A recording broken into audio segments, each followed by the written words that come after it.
The couple that I've actually worked with they both did great. He's coming over their pain, and then there's some that they didn't know they were doing that also. But he says they're still learning.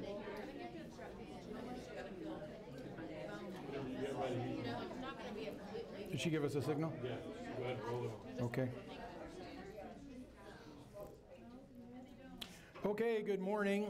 We're going to go ahead and get started. I guess it's exactly afternoon. A couple logistical things before we get started. Lisa gave me a document that you should all have. There were some inquiries, including mine, about your workplace violence prevention policy or procedures. And what she was able to come up with was the active shooter policy, which is attached to that document. You've got some links for people you can go to for that. And there was a disruptive patient behavior policy. Didn't find anything on workplace violence, so that maybe somebody else will have something, or maybe it's in development at the moment. But there's a good resource for you within your system. Introducing myself, my name's Mark. You've got my bio there on the second page, so I won't burn the clock because this is a cram-packed lecture. I won't burn the clock on talking about myself. Just 24 years of law enforcement at the Los Angeles Police Department. Another 8 years as the Chief of Protective Services for a large county hospital and health system in California. And been consulting and doing expert witness testimony, mostly defending hospitals and security departments throughout the country. So we'll go ahead and get started with this. Right off the bat, of course I have to tell you I don't have any disclosures. And the other thing I have to say, because I did this with you about in April, we did active shooter together. So I'm privileged to come back here. The only thing I don't like about coming back here is they don't let me move from right here.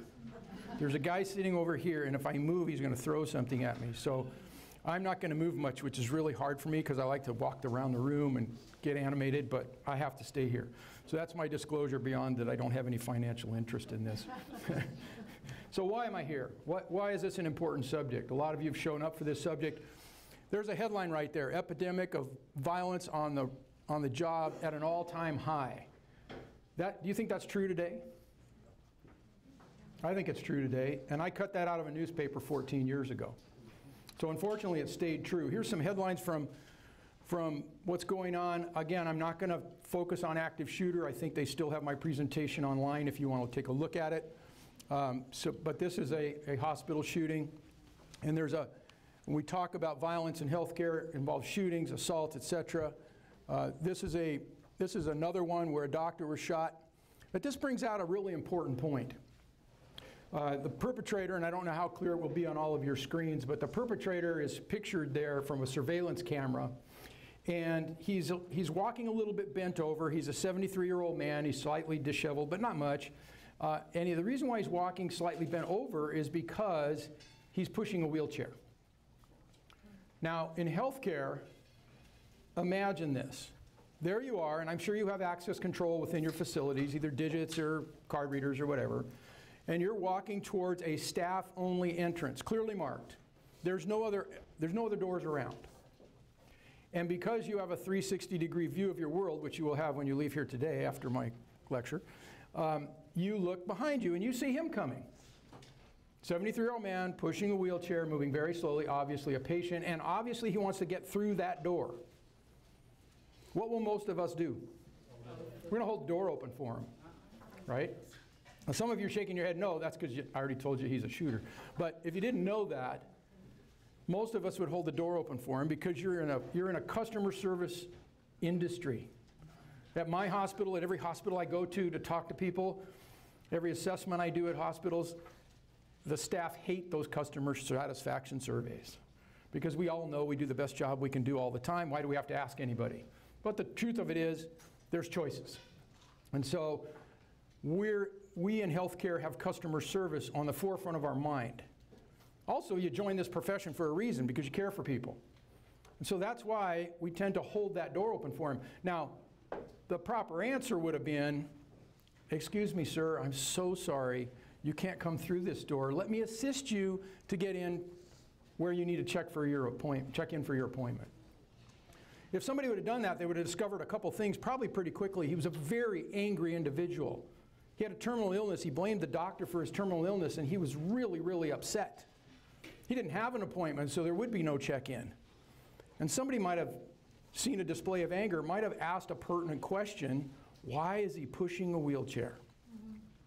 Because the answer is that's the only way he could figure out to bring the 3 Molotov cocktails into the building. We know he got through a staff entrance. We don't know if he came in because somebody held the door open for him or he did what we call tailgating. You know what that is. Not aware of your surroundings, somebody slips in behind you. We don't know how he got in, but he got in, he went to the doctor's office, he sat and waited for him. Doctor walked in, pulled out a gun, shot the doctor 3 times, and then he started fires. We don't know if he wanted to burn Kaiser down, the doctor up, or create a diversion, but he created one heck of a good diversion. What happens in a hospital when you have a fire? Flames and smoke, bonk, bonk, bonk. What do? You evacuate. You know, and of course there's patient movement things and all that, but most of us who are ambulatory, we want you out. And we now know that 3 employees from that hospital assisted him all the way to his car. All the way to his car. The first one that came up on the screen was an individual that was mad about his mother's death, and he shot and killed 3 people in a hospital. This guy was only mad, that person was mad at anybody at the hospital. This guy just was mad at the doctor. But had he been mad at the hospital, he would have had 3 more victims at his car. He was very serious. He killed himself 3 days later. The doctor did survive the gunshot wounds. This is one of my clinics up north, shots fired. This is a female shooter in a healthcare setting.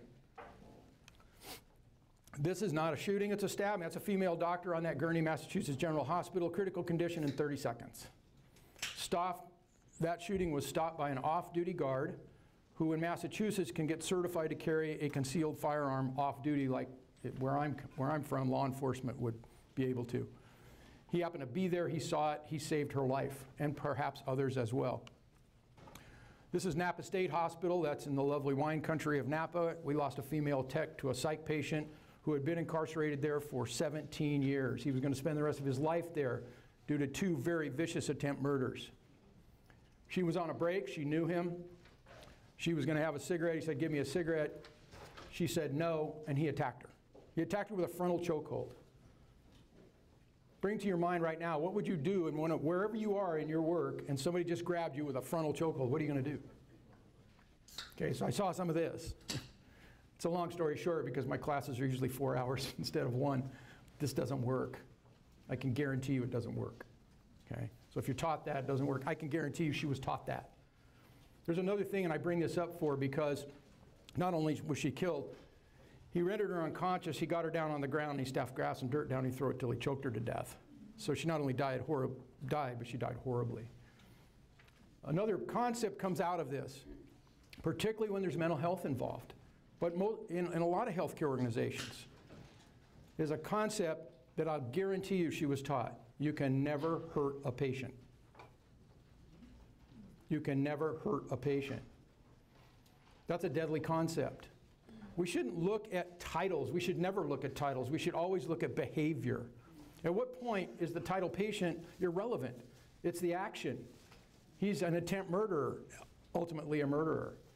And other people in our health system that assault us or do things to us, we need to deal with the behavior and be prepared to deal with the behavior. So why am I here with you today? Is to make sure, or at least try, that you don't have one of those out in front of one of your hospitals. Because that's a bad day. That's a bad day for family and friends, but I can guarantee you, because I've been to hospitals where that's happened, and it will affect all of you the rest of your life. I use the AVADE system. I'll explain that a little bit more later.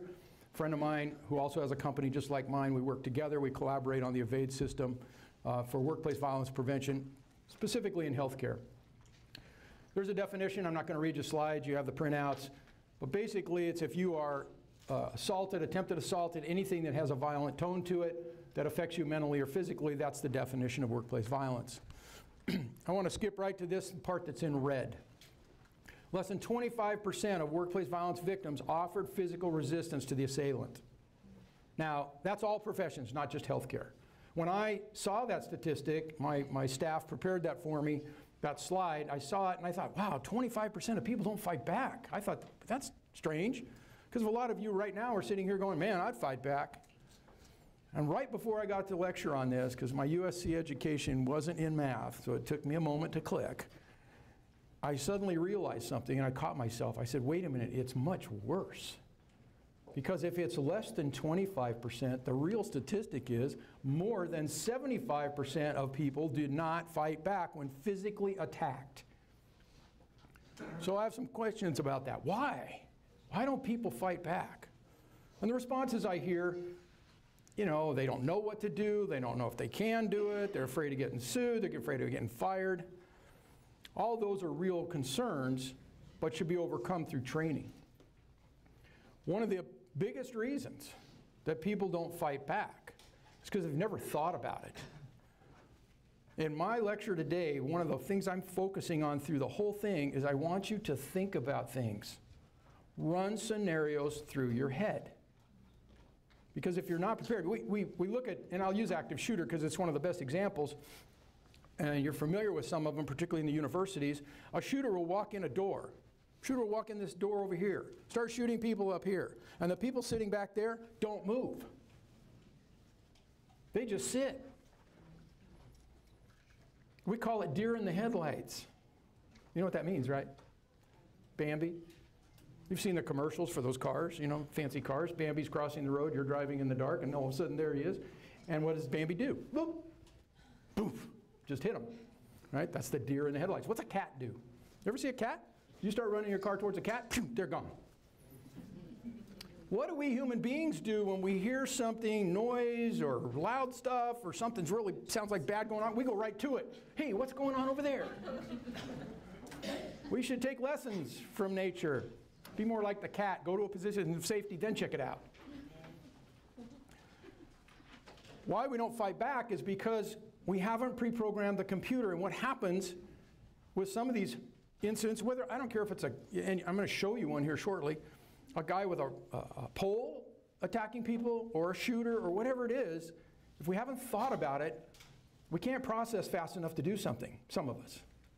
In fact, with some of these active shooting situations, we have found that people are found later to have sat on the floor and huddled with each other instead of reacting. Because it's horrific. It's happening so quick, and we haven't pre-programmed the computer. I want you to pre-program the computer. I'm going to show you how right now. If they told me I could fly all the way here from the LA area to Birmingham, Alabama, and give you one concept, this is going to be it. So I have it up here for you, your mental attitude. I want you to do movies in your head. Bear with me on this now. I want you to do movies. I gave you a title. It's called Survivor. Survivor the movie. So here's how a movie works. Every movie has a producer. That's you. You get to decide what it's about. What department do you work? Where are your vulnerabilities? Are you attacked in the parking lot? Do you have to deal with that angry patient? Whatever it is, you get to decide. Every movie has a director. You're the director. You get to direct all the action. Who's there? Who's not there? Security's coming, they're not coming, whatever you want. Here's the most important part of your movie. You are the star. You have to be the central part of that movie. You can't see this happen to somebody else, like you're watching it. You have to be in it. And I want you to be the star of that movie because we know something about the star of every movie we go see. We pay big bucks to go see Tom Cruise, Angelina Jolie, all those folks. We know something the moment that movie starts. By the end of the movie, they're going to what? They're going to live through it. Well, maybe 97% of the time. There is that 3% that don't live through it, but they all, 100% of the time, win. See, we got to give credit to Bruce Willis, right? He was a well driller in Texas, minding his own business. And we had an asteroid going to kill the Earth. So him and his team were the only ones that could go up there and solve the problems. They became astronauts in 2 weeks and shot him up into space. Bruce Willis, as an actor, must have loved the final scene of that movie. If you're not familiar with it, it was the NASA screens with his image on it. Goodbye, Jesse. That's his daughter. Goodbye, Jesse. Goodbye, Daddy. Boom. But he saved us, right? We're still floating, so it's good. Anyway, I want you to be the star of your movie. Now, some of you are looking at me, and I know this because I've taught 30,000 healthcare workers. You're looking at me and you're saying, does he realize we don't have time to make movies? Let me tell you how long it takes. To run a scenario through your head. That scenario I'll talk about. You're in a room somewhere, you're dealing with a patient grabs you by the throat, you solve the problem, you do what you have to do to get away from that. Hopefully you get some training in that regard. And That's going to take you approximately 15 seconds. If you want to run a blockbuster movie with a lot of action in it, it's going to take you no more than 30. So I'm going to give you a math quiz. I know you're eating here, but bear with me. I'm going to give you a math quiz. I believe you should run a scenario through your head at least once a week. Okay, so how many weeks in a year? Very good, 52, I heard the number. Okay, I'm going to take 1 week away for your vacation because you don't want to be bothered. I'm going to take another week away for Christmas to New Year's because nobody wants to be bothered. How many we got left? 50, very good. Okay, if you have 50 opportunities to run a scenario through your head for a maximum of 30 seconds, how many minutes did you spend in an entire year? No. Who said 25? Very good. Okay, the answer was 25.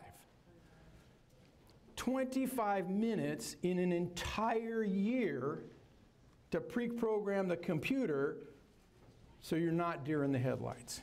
You react somehow. I could stand up here or meet with you away from here and tell you story after story after story in my law enforcement career, working the highest risk unit that we have in the city of Los Angeles, K-9 unit.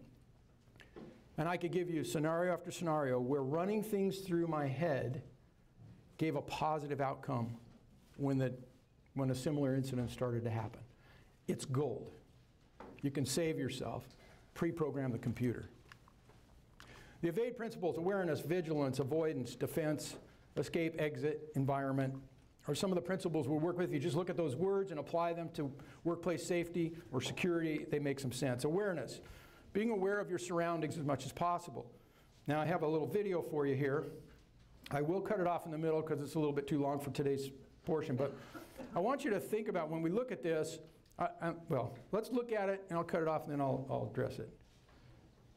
Surveillance video was released today that shows a disturbing attack on nurses by a patient inside a Maplewood hospital. You can see how nurses working inside St. John's Hospital were chased and struck while doing their job. The 68-year-old patient was eventually tackled by police and later died in custody. KBC's Reg Chapman spoke to police about the investigation and Vigilance now. Hi, Reg. How you doing, Amelia? Maplewood police say by law they were required to release the video because they had so many requests to see it. I must warn you, the video is hard to watch. You see defenseless nurses being violently attacked by someone they were caring for. The video from surveillance cameras inside St. John's Hospital shows a typical night. Nurses working to provide care for their patients. The man comes into the picture, staff begins to run. Maplewood police say the man attacking the nurses is 68-year-old Charles Logan. His weapon of choice, a bar pulled from the side of a hospital bed where medical equipment is usually attached. Logan runs through and then back behind the nurses' station, swinging and connecting on 4 of the 8 nurses on staff. In the hallway shot, you can see those same people are coming out the doors. The nurses tried to get away. They even attempted to secure the doors to the ward behind them so Logan could not continue his attack. 2 of them actually fell down the hallway, and they were repeatedly struck by the man with the pole. It was frightening to watch. I'm going to stop it right there. Hang on a second, sorry. Mary Turner is a trauma nurse at North Memorial. Surveillance video was There we go, okay. And I apologize, we can't go back through it step by step, I just don't have time. And I want to make this statement, I don't ever disparage anybody that's been put in that position. Those ladies were in the middle of their shift, the middle of the night, on a med-surg floor, and here comes a violent event. So they did the best they could do, and I'm going to respect that.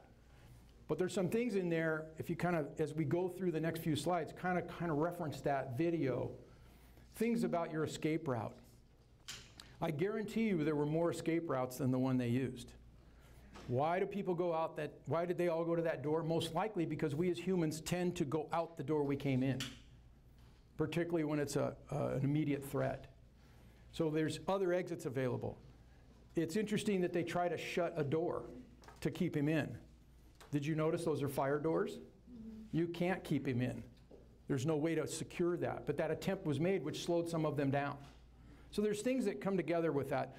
Again, I don't know that hospital, I don't know those nurses, I respect all of them. Some of them were very severely injured, there was a punctured lung involved. But we look at that and just kind of use the concepts, refer back in your mind to that video. Environmental awareness, being aware of our surroundings as much as possible at all times. And this is when I talk about the 360-degree view of our world. Okay? What that means is developing that 360-degree view. Now you're going to walk out that door today and you're going to say, that's a cool concept, I like that. Well, if you don't practice it, it's gone. That concept will not magically appear in your brain. You've got to practice it.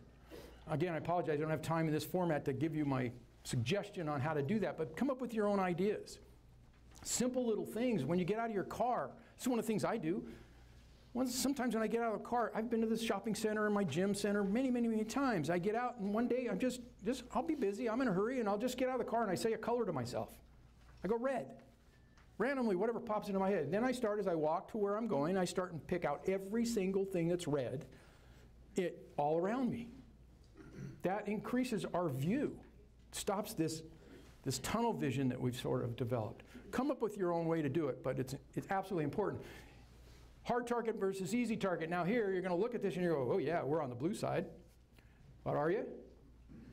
How about the unaware side? How do we walk? I did an interesting experiment one time at my hospital. I noticed, because I could see the main crosswalk across one of our major streets on campus, I noticed that people coming to work were walking straight up, looking around, smiling, saying hi to people. People going the other way, head down, don't want to talk to anybody. I'm going home. I had a nurse hit in that crosswalk by a bus. Okay? And long story short, all he did was accelerate. It wasn't anybody's fault. It was just we recreated it. It was just one of those things. And he couldn't see her. But think about how a bus accelerates from one side of an intersection to the other. It doesn't screech tires and take off. So it goes, boom, and hits her. She was unaware. She had her head down. She wasn't paying attention. The other thing is, of course, it says distracted on there, and we know we got these dang things called cell phones, right? We're stuck with these the rest of our lives. These are now mini computers. It's going to get better and better, I guess, or worse and worse, whichever how you look at it. But have you seen people walking down the street like this? Walking across the street in a crosswalk. They think it's a dang Harry Potter crosswalk. It's going to have magic bumpers and come up and protect them. No. We have to recognize, get yourself on the blue side as much as possible. I plus R equals O is a formula. It's real simple. I stands for incident. You've had incidences in your health system. You're going to have more. Once you have the I, you got an O automatically. That's an outcome. All you got left is the R. What is it? Throw some words out. Reaction. Okay, I heard reaction, I heard response. You're both correct. I like response better. I want it to be response. Because response means you were ready. You pre-programmed the computer. I'm going to play a little game on words here. I want you to be responsible for yourself. Now I'm going to misspell it. I want you to be response-able. I want you to be able to respond to that that incident, so you get a positive outcome. Vigilance, paying attention to the inner voice. There's 5 senses. I don't have to tell you that. You're going to hear the yelling and screaming. You're going to see the person with the pole. All that's going to happen. Is there a 6th sense? You think there is? It's got a name. What do we call it? Intuition. Notice the ladies pop that right out. Woman's intuition. Yes, sir. Okay. So there is a 6th sense. And how does it play out in healthcare? Cardiac surgeon. He operates on an elderly female patient. She passes away. She dies. Her family, of course, distraught. All that's probably not unusual. He's in his office sometime later. I believe it was within a week or two. And his receptionist comes up and says, "Doctor, Mr. So-and-so is here to see you, but he does not have an appointment." And he immediately recognizes that Mr. So-and-so is the son of the deceased patient. He says to his receptionist, "All right, I'll go ahead and talk to him." Turns back to her as he walks away and says, "Don't be surprised if I don't come back. Don't be surprised if I don't come back." He did not come back.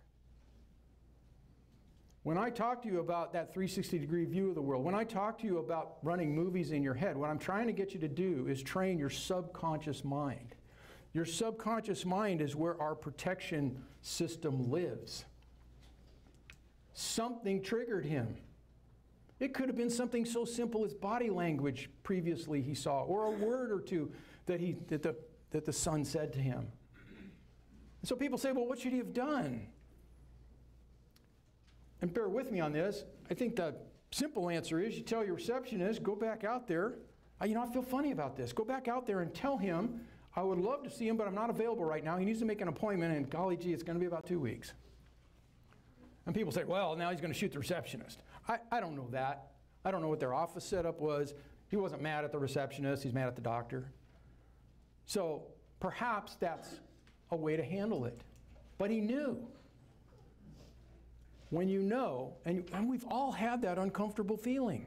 You've dealt with a patient 20, 30 times, and on this day when you're dealing with that patient, you feel different. Pay attention to that voice. That's your subconscious mind. It's your intuition at work. It can save you. It's an alarm system that's always on. Avoidance, one of the AVADE principles. So we have things, and I mentioned, there's security plans. Hospitals are supposed to have security plans. Joint Commission says it. Most states require it. Security policies and procedures. I didn't find one for workplace violence for your particular system. Maybe you do have one. If you do, you should be aware of it. But it's following those procedures. We as employees, we get a lot of stuff. We're told what to do. A lot of times we don't like it.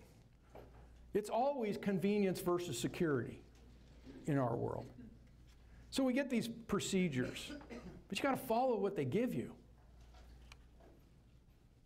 There's a little picture of situation. Long story short, that's an emergency department side door. I did a security assessment for that hospital. They were wide open. From their lobby into their emergency department, you just push 2 swinging doors. From the ambulance bay, it had a push pad. And they had incidents. This is a side door to that same emergency department. I recommended, doing my security assessment, I recommended some changes. I told the nurses, though, you're going to have to advocate for this because this is a big ticket item. And over 3 years that it took them to accomplish securing that emergency department, the administration spent over $100,000. But they secured it. I went back on my tri-annual assessment for them, and so I went there first. And after all that money and time spent, this is what I see.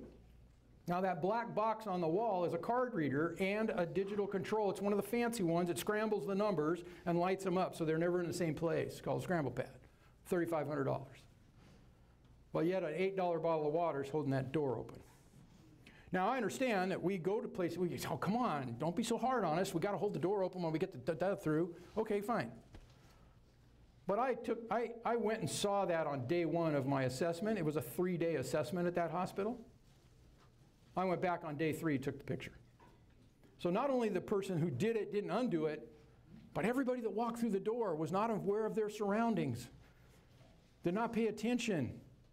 Because I'll guarantee you 100 people went through that door in 3 days. Here's another one's kind of fun. I'm sure you have these. So this is a mother-baby unit. I'm doing an assessment at a hospital I've worked at for years. I know all the nurses really well at this labor and delivery unit. So I walk in, they'd remodeled, I commented on that, and we're talking about how beautiful the remodel is, but I got to do my assessment. So I said, hey, what's that door? They said, oh, that's the med room. But we all know a med room by law has to have controls. So I start to walk to it because my job is to make sure things are working. As I start to walk towards there, they go, ah, why would they care?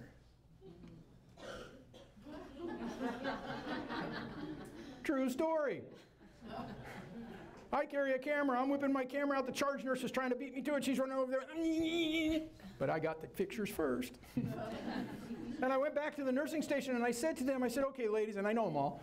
I said, I play straight up. I'm going to put it in the report, but I got to ask this question. Why would you do that? Well, Mark, our last door before the remodel had a 4-digit code. This one's got 5. It's too many numbers to remember. And we know that's not true. Because you can memorize 5 numbers. And some of you have already identified you don't have to memorize the numbers because it's a pattern. It's got what we call a trigger. It's the 4 corners in the center using all the odd numbers. Pretty easy. We're our own worst enemy sometimes. 5 types of victims. Look at that list. Imagine, I won't ask this out because this format doesn't allow us too much interaction here, but which one are you? Which ones do you identify? Just look at the words. So I know what you're going to think. Some of you are going to say, yeah, I'm unsuspecting, or maybe I'm really not prepared. Nobody wants the one in red. But the answer to the question is, which one are you? Which one am I? We're all of them at some point. And I'm going to run through them because the idea is to recognize and get yourself out of it. So the inattentive, the naive, this is the group that's unsuspecting, says it won't happen to me. Sorry, doc. My dad was a physician forever. Emergency room doc for 30 years. The inattentive, naive, this is the group that says it won't happen here, it won't happen to me. They don't even recognize the danger because it's not on the radar screen. It's not in that subconscious mind. They don't do a risk assessment. It's not hard. If you think about, back to those scenarios, that's a mini risk assessment of your environment. It alerts you. And once that's running in the background, it's always there for you. But this group doesn't do it because they don't see any necessity. The other thing is they do what I call face value acceptance.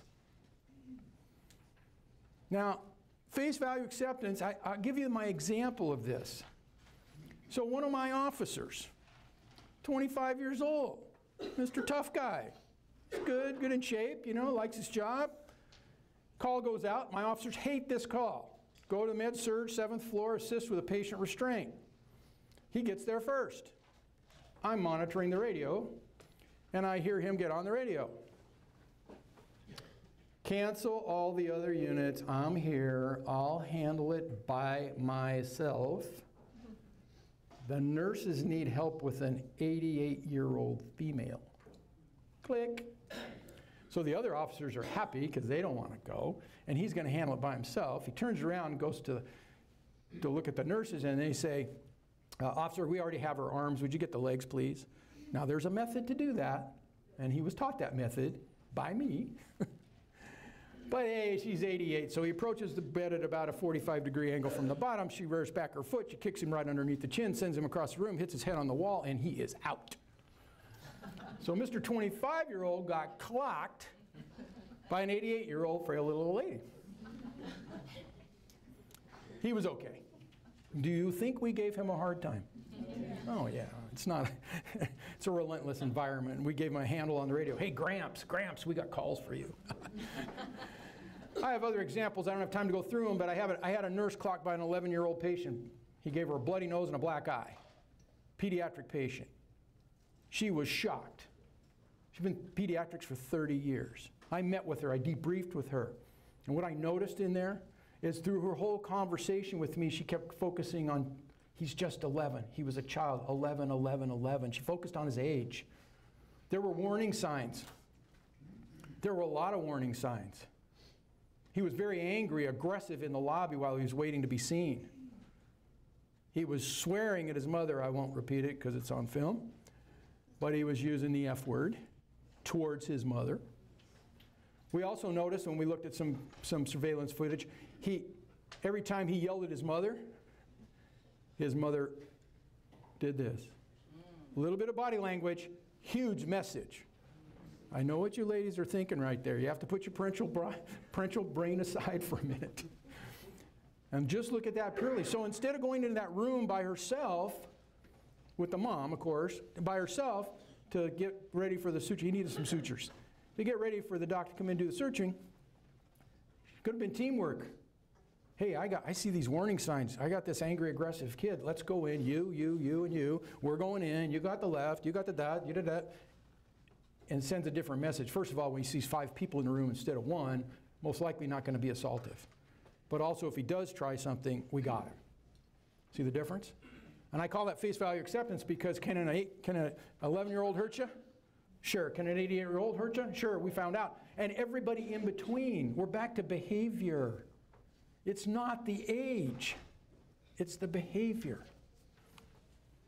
Unprepared. No plan, no clue. I've already talked about this. Have a plan. Take the word if out of your plan. Put the word when in. This is another subconscious mind trick. It's the conscious mind tricking the subconscious mind.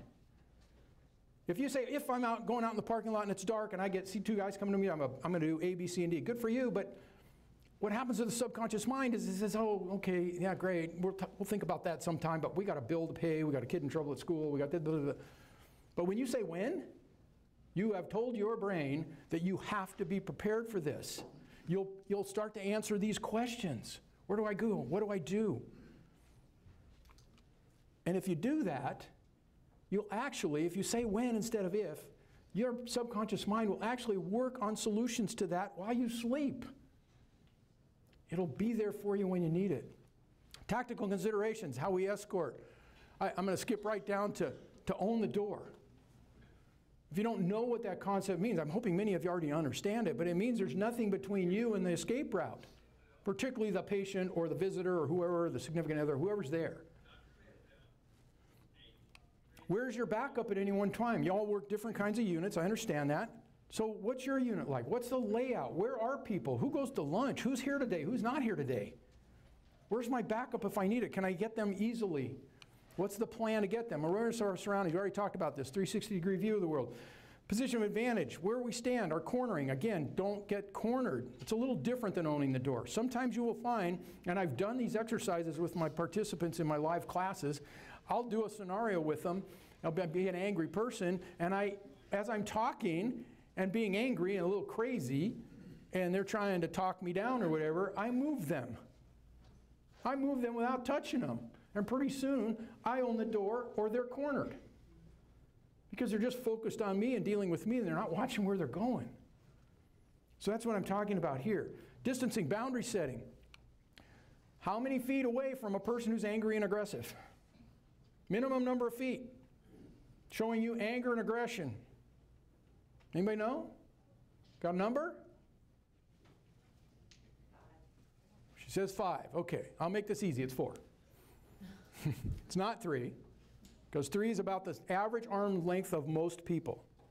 So 4 is arm's length and a little more. We call that the reactionary gap. The reactionary gap. Now, I recognize something in healthcare. Notice I took the red part out of the, well, the red's still there, but that's where we always say the bad guys. These are self-defense, graphics. And so that bad guy is always in that red X right there in the middle. But you got to work in there sometimes. So going in there, you've got to understand some things. You may not be able to have 4 feet, but if you can't have 4 feet and you know anger and aggression is present, we're back to teamwork. How are we going to approach this? Do I own the door? Are my verbal skills working or not? Do I need help in here? Patient care is hands-on. Visitors and significant whatever, we go right up to those folks. I've seen this over and over again. We're close in, contact. We get a distraught family member. And they're just mad. They're mad at us. They're just calling us all kinds of things. They think we're the most worthless healthcare people in the world. It happens all the time. And a lot of our staff, what do they do with that person? They walk right up to them. They bend over. They put their hand right here or right here. Socially acceptable, by the way. That's the touch point. It's going to be okay. We're going to take good care of your loved one. There's no reactionary gap. If that person decides to strike you right then, you're struck. I don't care who you are. So can you deliver great customer service and compassion from out here a little bit further away? Sorry, I can't move. a little bit further away. Imagine that 4-foot distance. Can I be compassionate? Sure, I can lean in. I can listen. I can use all the body language that says I'm going to be helping you. But yet if they make a move, I have the time to react. The distance rule, that's what it is. It's a reactionary gap. We don't have time to react. When we stand, we should stand at a 45-degree angle. We should make that our habit. We should stand off at a 45-degree angle when we talk to people, and we should stand our stance at a 45-degree angle. And you don't have to be all big, judo, karate, dude to know this. It's been with human beings since the beginning of time. It's the most stable way you can stand. You're in a position to move, defend, whatever you have to do. But if you stand flat-footed, even bedside sometimes. I get nurses who are standing bedside, well, I'll say parallel, feet parallel to the rail, and when that patient flails at them, not an assault, just a flail, it just happened, they go, they fall over. If they simply had one leg slightly back at a 45-degree angle, they would not fall. So 45-degree angle. When we escort people, we want that person to walk in front of us. Our habit in healthcare, follow me. Maintain a bit, this is a little bit hardcore. Don't have to be right at a 45-degree angle right behind them, escorting everybody, but as you escort people, if you're alongside them, which we do in healthcare, just don't be in front of them without knowing what's going on behind you. I have several cases of severe assaults in those positions. I just handled a major, major assault at a healthcare system and it simply was the person was allowed to walk behind her. Put a ligature over her neck and choked her, sexually assaulted her. So why don't we do that? It's because we have to use our voice. We have to talk. Okay, we're going to go down this hallway. We're going to turn left, third door on the right. But it's not hard once you make it your habit. Pointing, simple concept here. You notice the open hand. We actually give credit. We never do this. We never do this. There's cultures that don't, that's insulting, even if it's not pointed at you. That's insulting. So just make it simple. Open hand all the time. Open hand. We give Disneyland credit for that. It's called Disney hands. If you ever go to Disneyland or Disney World, you go say, hey, where's Frontierland, Mr. Disney person? They will never do this because they'll get fired immediately. They'll always do this. It's over there. We actually teach security personnel that in hospitals and nurses as well, or whoever's got a direct. We kick people off the campus. We say to them, hey, you're gone, mister. Come back another day when you can act better. Let's go. But it's all open hands. A lot of hands. Let's go. All open hands. Get better cooperation that way. If we have to go hands-on, different story. So our approach going into things, use your verbal skills. I don't have time for verbal skills. I'm hoping that most of you understand that. Command presence, you do not have to be big or mean to have command presence. You just have to have it. And some days we do and some days we don't. So who can best handle that situation? You should all be working together. Maybe you're having a really bad day, a bad month. And get somebody else to step in because you're not capable of handling that anger and aggression. So be ready to admit that. The unsecured, that this person knows what to do, just doesn't do it. Preoccupied, trapped, tunnel vision, all pull away from the 360-degree view of your world. The unintelligent, I said we're this. We choose to bite the snake in the tail. Now, you don't have to raise your hands, but we all know that personally, and perhaps even professionally, we have done this. Well, how does that happen? Well, you form opinions, particularly in healthcare. Let's say you have some caregivers, adult children caregiving for an elderly patient, and they're not following your protocols. They're not abusive. That's a phone call to some agency, but they're just not going along with the program, and you're starting to form opinions. That's okay, you're human, it happens up here. Then you form a judgment. That's still okay, it happens up here, you're human, and it's probably going on in the break room too. I got that family again today. Where we go wrong is we finally had it. And maybe it is that bad day for us, but our mouth writes a check, our body can't cash. We say something we shouldn't say. Now, some of you are looking at me and saying, no, sir, because I'm a professional. I would never say anything I'm not supposed to say. Be honest, how many of you have that problem? You can write a message on your face bigger than the one ever coming off your lips. Attitude. Just a little cartoon about attitude. Yeah, sometimes we take it for granted, and then, of course, the most important question, and where is your insurance card? The unfortunate, some of you like that one probably the best, because that's the one we have no impact on. We didn't know snakes knew how to fly. That one figured it out, and now we just got caught by surprise. And if that happens to you, then it's looking at the system. What happened in your system that needs adjusting, not you. Defense. Do we have the right to defend ourselves? I'm not going to read your slides. In every state, everywhere you go, you have the right to self-defense of yourself and others against injury, basically is what it says. How does it work? It works the same everywhere you go. Now, with this training, the number one thing we're focusing on, if you probably already noticed, is avoid, avoid, avoid, avoid. How can we be smart and not get into it? That's one of the best defenses. De-escalation. Yeah, there's verbal skills. There's body language. I gave you a little bit of that. There's things we can do to try to de-escalate that situation, and that's important. And then the last thing is, before we have to go hands-on, is get out of there. I find so many cases where I'm an expert witness on, or they bring it up in training, we discuss cases, where people just stayed too long. They just maybe tried too hard, or maybe got sucked into the anger. That happens too, we get our buttons pushed, we get sucked in. And they stay in it too long. The default is get out of there. Best place to be when the attack happens is not there. It's that simple. Now, if none of that's working for you, yeah, you have the right to defend yourself. There's some rules. In every law, criminal law, civil law, it has to be a last resort. You have to be able to articulate that you had no other choice. You couldn't get away. And of course, it should always be done reasonably. I won't go into a lot about reasonableness. I would hope you're all reasonable people. It just means you can't overdo it. That's a pretty simple concept. Most important concept for you is last resort. And beyond that, it's the avoidance piece. Avoid it. Time and distance, when we start to talk about assaults, time and distance are your friend.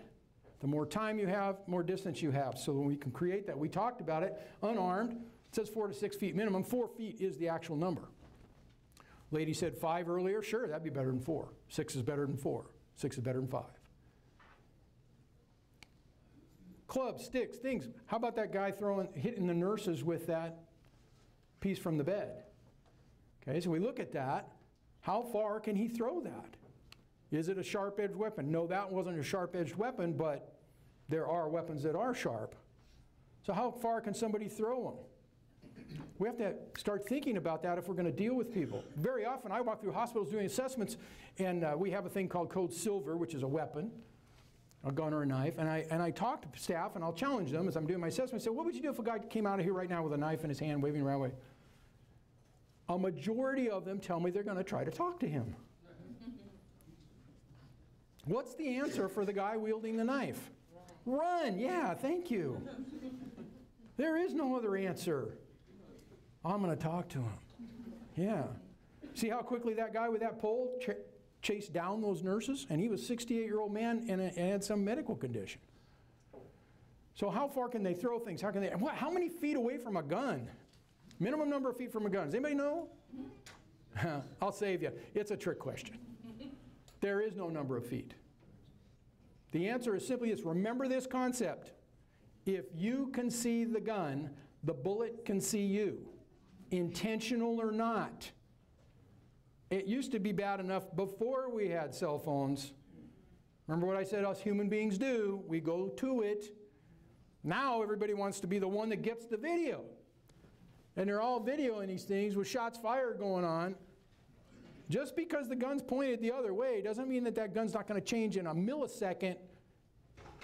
If you can see the barrel of the gun, the bullet can see you. Get out of view. Dangerous weapons in our workplace, pens, chairs, common things. How many of you wear your stethoscope around your neck? I hope nobody. I hope nobody. We've had doctors assaulted and attempt murder on a doctor.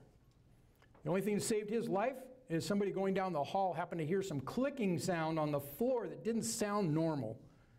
So they opened the exam room door, and the clicking sound was the doctor's heels as he was going out. Attempt murder on the doctor. Used his own stethoscope. Name badges, lanyards, if you have something around your neck, it should have a breakaway feature. Edge weapons, we already talked about that. What's in your environment that can cause you some grief? Escape plans. Have escape plans. We should always know where we're going to go. Where does it lead? How do I get out of here? How do I buy time? The arm symptoms, gun or knife. Kind of talked about it already a little bit. So it's what do we do with that? Well, there's the answer. A weapon displayed means you leave. I often get questions from nurses, particularly an active shooter. What about my patients? Do you think those nurses that were getting assaulted there, did you see them worrying about their patients? No, and neither should they. So the simple answer is, save yourself. There's policies, there's procedures, there's law enforcement procedures to get you back in and protect your patients. But in all the healthcare shootings, by the way, I'll just throw this out to you, in active shooters, there's no pattern. Across our country, there still has not been a pattern. But in healthcare, there is. If we take the ones that are against healthcare workers, not somebody coming in your hospital, finish somebody off, or a gang thing, or a murder, suicide, elderly patient, something like that. But if they're after you, it's because of one concept. They're angry about their care or the care of someone they care about. So the target is you. Get out of the building.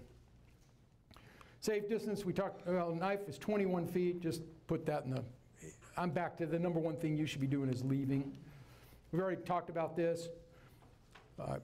If you can't get out, you find something solid and thick to hide behind. Always watch their hands, that's where they put the weapons. Not too close, Higgins, this one's got a knife. I like Gary Larson. What's wrong with that picture?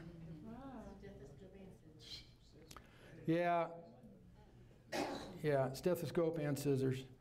I was teaching a class one of my regular 4-hour classes. And the last part, the last hour and a half is simple self-defense moves and stuff. And so I didn't see the scissors as this young lady nurse sat through my class.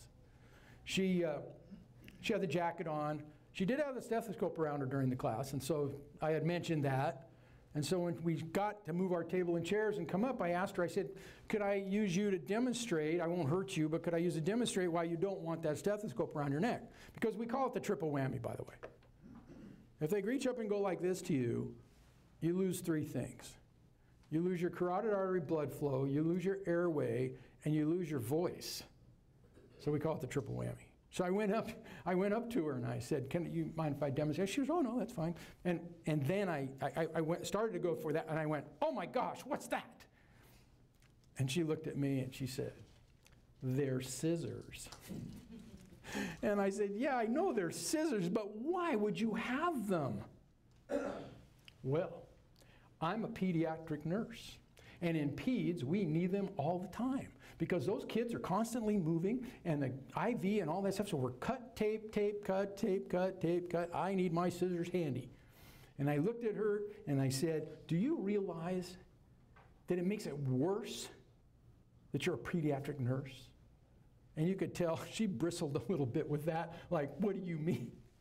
And I said, think about it. You deal with the most upset, angry visitors in a healthcare system. Patients with very sick children. We all get upset when our loved one's in the hospital, of course. But there's no group that gets more upset and more aggressive, in my experience, than parents with very sick children. I do a lot of work for Children's Hospital Los Angeles.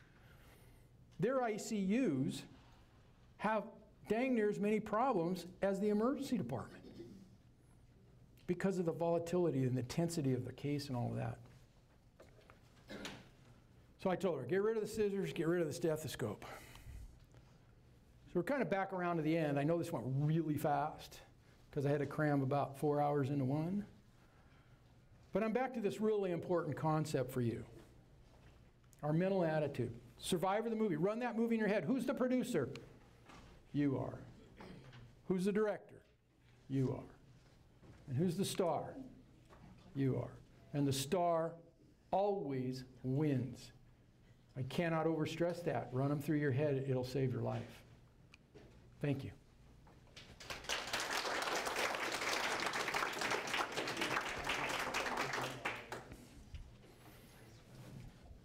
Good.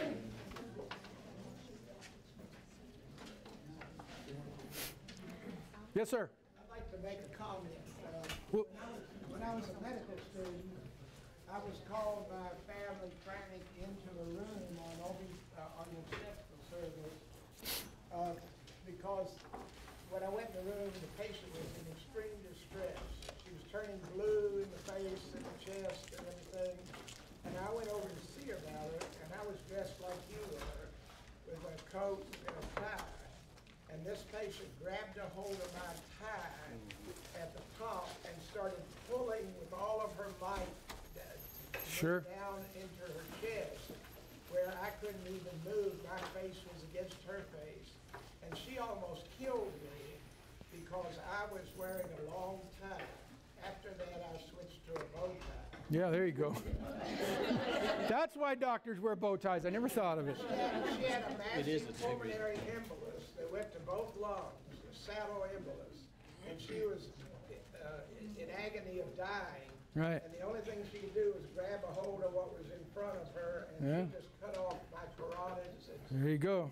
so forth instantaneously. Good lesson. I was within a second of dying. Yep. And I couldn't get it loose from her because she was holding my tie so tight. Yep. Good lesson.